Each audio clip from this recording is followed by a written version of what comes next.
Hello, welcome back again. A cool thing that I like to do with our tool here is taking a look at the market trends. This is actually updated on a live basis. It's actually updated by the minute pretty much. So if you refresh, you are getting new data. And you will see here that Tesla is currently trending massively. Twitter impressions are high, the highest here, as you'll see. I can actually sort by everything that I want here. And Tesla is trading at all fronts, as you'll see, with Netflix being the close second, and we know why. And so I wanted to see what's going on. And what I do is I can first take a look at the market news, really. I'm pretty sure it's going to be mentioned. Yeah, it is mentioned already. Tesla Q1 results came out. But what I can also do is actually take a look at Tesla itself here and actually open up the company and see the financial results and all the information that I want about the company. And this information includes the after hours amount, which is up 5%, as you will see here. Very, very convenient stuff. And also the stock news for Tesla, that is. So this actually shows me all the information about Tesla alone. And you will see that Tesla Q1 results were delivered and revenues grew from last year. Seems like Tesla beats on top and bottom line here for Q1. And this is why the stock is going up. Yeah, this is a very, very nice way to know what's going on with a company here. But I do want to kind of spend the time to examine Tesla a little bit because many people will be looking at it. Of course, I have examined it in the past, but since the earnings report just came out, we kind of want to take a little bit of a closer look and see whether $1,000 or near that is interesting for for buying Tesla right now. Another cool thing that I wanted to show you here at the tool is that we can actually read all the earnings transcripts for Tesla that we want.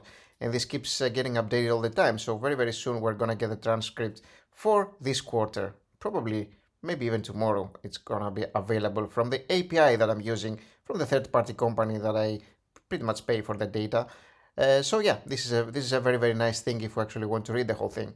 But let's go back and take a look at the actual charts, see what's going on here, and the foundational metrics, the foundation metrics of the company. Now, if you're new here, please leave a like, that really, really helps the channel. And remember to subscribe because this great tool that you see here, I'm gonna be letting you know how to get access to it very soon. Probably next week is gonna be open to people, and you may want to be around for when that happens. Pretty cool tool here. So, what's going on here with the company? This has been a tremendous high flyer, obviously, going up and up and up and up. And Tesla is a story that keeps on giving to people who have actually bought it. But the thing is, if you're buying here, you want to be treating it as if it's a new company and you don't know anything about it. You don't want to be getting into hype and just buy it because it's Tesla. Because we all love Tesla. I personally, a lot of us. I personally love the company. I love their cars. I actually want to buy one of their cars. I'm thinking about it really. Right now I'm living in Europe, so it's a little bit more expensive than I'd want it to be over here. But back when I was living in the US, it was a great proposition. I almost bought one. And it's, the company stock price has been, again, increasing tremendously. And we want to be very, very cautious with the financials of the company. Obviously, the company is doing better. That's a good thing about it. But there is always a price to pay for any stock. And we want to be making sure that we're not overpaying for any stock again. It's an amazing company, but we don't want to remain the ones that are gonna be holding the bag if things go south. So let's see what's going on here. All right, the P ratio of the company is sitting at 200. That's very, very high. It used to be much higher, so that's a step towards better things, although it used to be lower too. So 200 is pretty high, as you can understand. And price to free cash flow ratio is also rather high. 285 is what it is right now. And it seems like it's increasing over here. The outstanding shares, the Tesla is actually issuing more shares, effectively diluting investors a lot, 25%. Very understandable. The company stock price has been going up and up. If I was part of the board, I would probably do the same thing. Lots of extra money, but terrible for investors.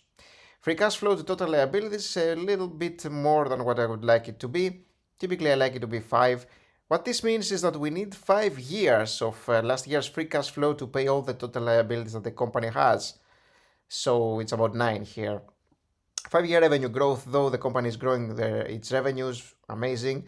Net income growth also growing. The company used to be negative revenue here, but now it's back to profitability. And free cash flow growth also getting positive here. So the company is doing well in terms of profitability here. Now again, there is all sorts of because it could be doing well, but we need to be paying cheaply. If we're about to be paying for something that's worth 1 and we're gonna be paying 10 for it, then that's a bad investment. And investing is not only about what you're buying, it's how much you're paying to buy it. It's actually the most important thing, really. And the next things here, net income margins of 10% here for the company, debt to equity ratio of 1. 1 is pretty fair, 1.03. We typically, as you'll see here, we want it to be less than 1. So it's pretty much almost exactly where we want it to be. Anything less, it's even better. And some return on equity and invested capital looking pretty good here. Companies, of course, paying no dividends here, so there's nothing to calculate. Let's take a closer look at the financial statements, see what's going on in detail in the company. From 11 billion in 2017 to 54 billion, that's tremendous revenue growth, obviously, absolutely amazing. So that's something that is absolutely great to see in terms of the company. What about their net income? The net income was negative and now it's turning positive and very nicely positive. So the company is doing very well. That's a thing that is looking better and better. Company is growing, doing well and all that. What about the total equity? From 5 billion to 31 billion. But remember, there is quite a lot of additional paid-in capital. The company has been issuing shares like crazy, remember that. And this is why there's a lot of extra here. And let's take a look at the cash flow statement, see what's going on here. It used to be negative, of course. Now we're getting some net income going. And when we do the adjustments here for stock-based compensation and depreciation amortization, this adds a lot of free cash flow back to the free cash flow statement, of course. And so we're getting 11.5 billion over here, as you'll see. And if we go down, we'll see that the free cash flow used to be negative and it's now turning positive here at 3.4 billion. Financing activity is also negative here because the company has been paying back some debt. There is some issuance of common stock over here. This is why this is very positive. Okay, what about the cash from financing activities here? No, we saw that, sorry. The cash position is sitting at $20 billion is what the company is, 18 over here. And the investing activities, property, plant and equipment, and some capital expenditures, normal stuff. A lot of capital expenditures here, probably some new factory. And so the net cash from investing activities is minus 7.8. I'm fine with this, of course. Now, the company looks like it's doing pretty well, very well, actually. The question is, how much are we going to pay for that?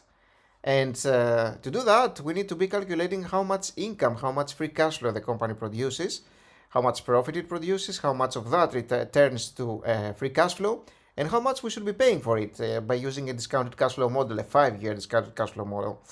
And you will see that the revenue growth has been amazing. Of course, we cannot be using 70 or 80%. That's insane.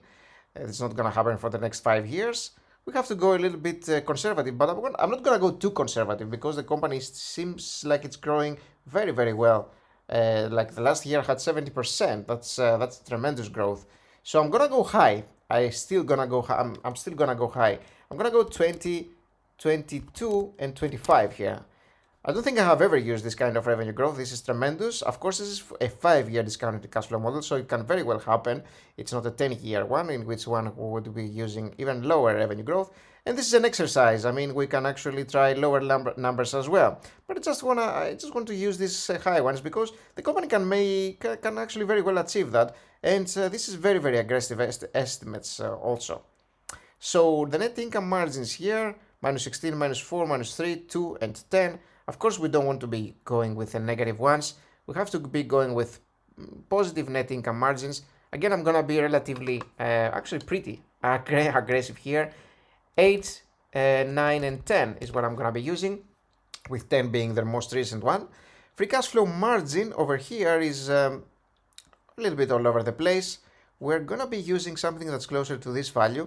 Let's go 50, 60, and 70 here, thinking that the company will be achieving about this kind of free cash flow margin for the next 5 years, about. And the annual return that we typically want to be getting here is 13% out of a single company, because we have more risk and we can get 10% out of an S&P 500 ETF. That's like the 100-year average that this ETF would get you, the stock market pretty much. Hit calculate. And if we do that, look at what we're getting here. So the problem is that the company is amazing in terms of what they are doing, but it's extremely expensive.